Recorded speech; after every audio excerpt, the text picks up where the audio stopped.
ভাৰতীয় সেনাবাহিনীয়ে উচ্চ অসম মণিপুৰ আৰু ত্ৰিপুৰাত চিকিৎসা সহায়তা আৰু কেঞ্চাৰ সচেতনতা শিবিৰ অনুষ্ঠিত কৰে।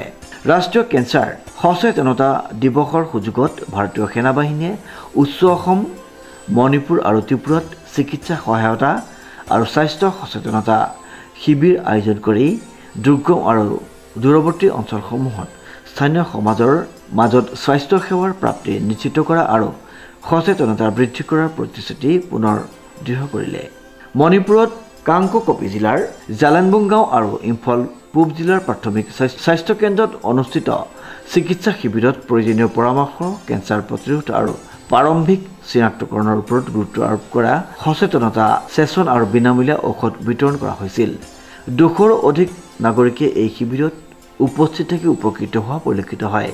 শিবিৰত সাধাৰণ চিকিৎসা পৰীক্ষা, বিশেষজ্ঞ পৰামৰ্শ, মাতৃ আৰু শিশু স্বাস্থ্য সেৱা পৰামৰ্শ, স্বাস্থ্য সচেতনতা আলোচনা আৰু ৱেলনেছ কিট বিতৰণ অন্তৰ্ভুক্ত আছিল। একেধৰণে উচ্চ অসমৰ তিনিচুকীয়া জিলাৰ কাকপথাৰ ছিনিয়ৰ ছেকেণ্ডাৰী স্কুলতো বিশেষ সচেতনতা কাৰ্যসূচী অনুষ্ঠিত হৈছিল। অনুষ্ঠানটোৰ লক্ষ্য আছিল শিক্ষাৰ্থীসকলক কেঞ্চাৰ যি এটা নিৰ্বাক হত্যাকাৰী বুলি জনা যায় তাৰ বিষয়ে শিক্ষা দিয়া আৰু সংবেদনশীল কৰা।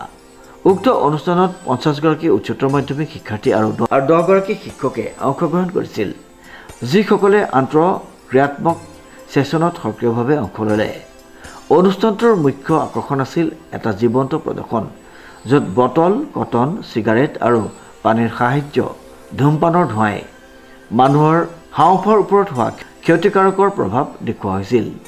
একেধৰণে আগৰতলা মহাৰাজা বীৰ বিক্ৰম কলেজত এটা অনুষ্ঠান অনুষ্ঠিত হৈছিল, য'ত 15তম ত্ৰিপুৰা NCC বেটেলিয়ন, NCC কেডেটসকল আৰু কলেজৰ শিক্ষাৰ্থীসকলে অংশগ্ৰহণ কৰিছিল। উল্লেখযোগ্য যে ৰেড চিল গানাৰ্ছৰ চিকিৎসকসকলে জীৱনশৈলী পৰিৱৰ্তনৰ মাধ্যমেৰে কেঞ্চাৰ প্ৰতিৰোধ, চৰকাৰী কেঞ্চাৰ যত্ন উদ্যোগ, সময়মতে ৰোগ চিনাক্তকৰণৰ গুৰুত্বৰ ওপৰত তাৎপৰ্যপূৰ্ণ বক্তব্য আগবঢ়াইছিল। এই আউটৰিচ উদ্যোগসমূহে সমাজ কল্যাণ শক্তিশালীকৰণ, জনস্বাস্থ্য সচেতনতা বৃদ্ধি আৰু আটাইতকৈ দূৰৱৰ্তী অঞ্চললৈ মানৱিক প্ৰসাৰণৰ প্ৰতি ভাৰতীয় সেনাবাহিনীৰ অব্যাহত প্ৰতিশ্ৰুতিৰ প্ৰতিফলন ঘটাইছে, যি মণিপুৰ, উচ্চ অসম আৰু ত্ৰিপুৰাৰ লোক আৰু সেনা বাহিনীৰ মাজত সম্প্ৰীতিৰ বান্ধোনক অধিক দৃঢ় কৰিছে। Bureau' report, news now.